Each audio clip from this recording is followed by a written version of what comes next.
Hi friends, this is multi-talented Arjun. Today I'm going to solve a Rubik's cube. Okay, I'm gonna tell algorithm for it. Okay, let's start it.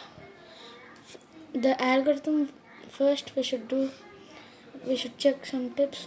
Those are it should face on the orange, and the up should be the yellow middle.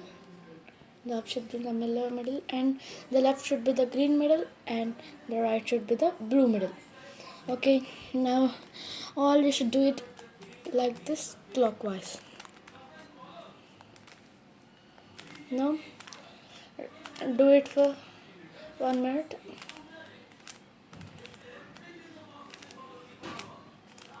Okay, we should do it for 1 minute. Okay, right. Oh, the cube is solved. Bye, friends. Every time you should use this algorithm for it, and you should check the tips what I told in starting. Bye.